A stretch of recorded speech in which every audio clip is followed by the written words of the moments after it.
Good morning and welcome back to Local 7 Lifestyles. And it's now time for our arts and crafts segment, and joining me this morning is Beth Phillips.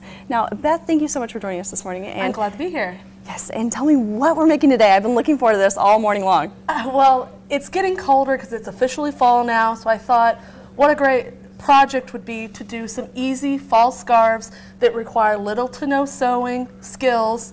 So the first one this morning is this fleece fringe scarf. Oh, how cool. And I've seen a lot of these at like football games. You can wear them for school spirit. I've seen a lot of high schoolers wear these, and they do them with their school collars. Yeah, they're super easy to make. So this one is a scarf that is 72 inches long. Or actually, this one is 1.5 yards. So all you need is 1.5 yards of fleece. Okay, so really not much fleece. Not much fleece fairly at all. Inexpensive, especially when you get it on sale. Yeah, and you can make several scarves out of this because you're going to take your 1.5 yards and cut it in 7-inch strips. And so here I have 3 strips, so 2 green, 1 white.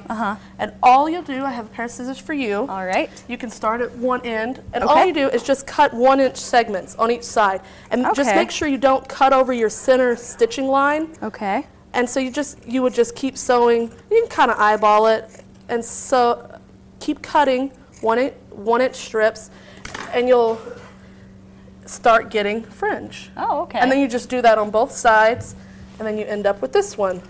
And you can very cool. Wear it just like this, or if it's a little bit colder, you can throw it over your shoulders.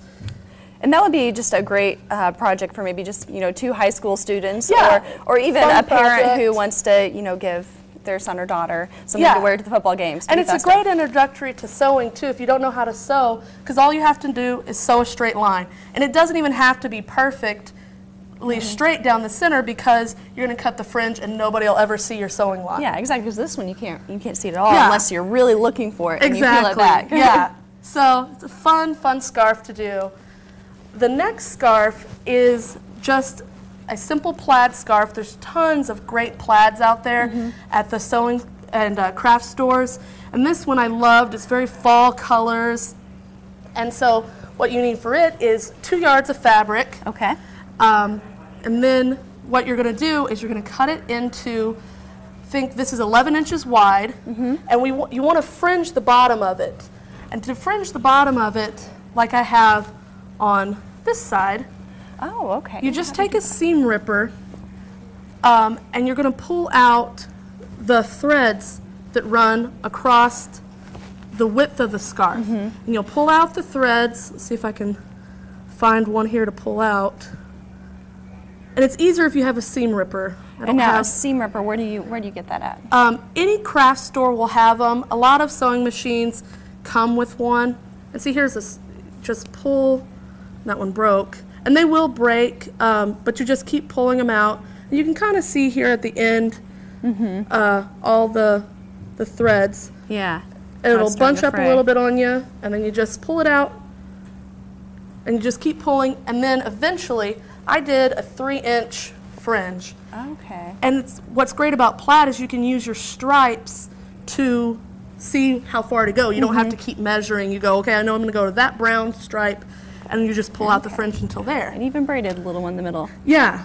I'll show you on my finished piece. I have 2 different types of fringe that I can show you how to make. This one, very cool. It's not a braided, it's just a twisted. Okay. And then the other side is you just knot it at the top, and you just leave your fringe hanging down. So it doesn't continually fringe it doesn't down the middle of the scarf. Yeah, you don't want the whole scarf to unravel. Yeah, so this knot is probably a pretty important part if you are going with this method. Yeah, definitely. I mean, you could leave it just like this, but it might start to fray. Okay, so if you want it to last a little longer, then this is probably a good method to go with. Yeah, and before you start to finish your fringe, you're going to finish your other edges, you'll fold it over 1/4 inch and iron all the way down, and then fold it over another 1/4 inch, and then sew your seam, and that'll keep the long side from fraying. Okay.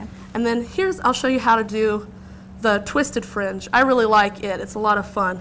And the importance of it is you just take 2 pieces, and you're going to twist both pieces to the right.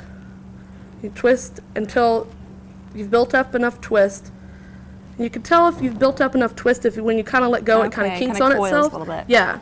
And then to get it to look like the rest of the fringe, you're going to twist it to the left. So twist to the right first, and then twist your two pieces together to the left.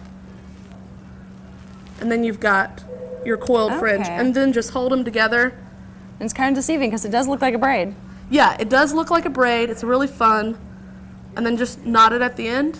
Very cool. And you've got your fringe. And then, of course, that looks like this when you braid the entire side. I like how some of these, they have different collars. So you have one that's, you know. Yeah, you've got one and that's just the way the plaid runs down the scarf. So I think that looks really neat. And then I like how long this scarf is because you can do a lot of things with it. You can do the loop, which you just fold it in half, and you've got your loop and your two ends, and you just pull your loop, your two ends through the loop. Or another variation on this is to pull one end through your loop, twist, and pull the other end through. Oh, I've never seen it. I want to try that. Yeah. Okay. Fold it in half first. Oh, here we go. Because normally I just do, you know, this way that you showed the first time. Yeah, and then but I kind of like that little twist. Yeah, so just take one end and pull it through. Okay. And then take the loop and twist it a half twist and pull this side through, the side that's not already pulled through. Neat. And it just gives you some added that's cool. on the neckline. And you can kind of tighten it up a little bit. And it kind of shows off your scarf a little more. Yeah. I think. Well, very cool. Another way that I like to tie it is just throw it around like that. And you can wear it close to your neck if it's cold. Or you can pull it down. And just give it and so that might be a good way to wear it if you used, could you know, kind of do some of these methods with a lighter material when it gets to spring? Because I know in the spring, I actually wear more scarves, I feel like, in the spring now than in the winter. I know that sounds weird. Scarves are very popular in the spring now. Yet you could get any just like chiffon material or light cotton material and do the exact same method. You could fringe it, you could just hem it, and then you can throw it over and wear it just like you would in the fall. All right, well, thank you so much for joining us again, Beth. And definitely some good ideas for maybe Christmas presents coming up in the next few months. Exactly. All right.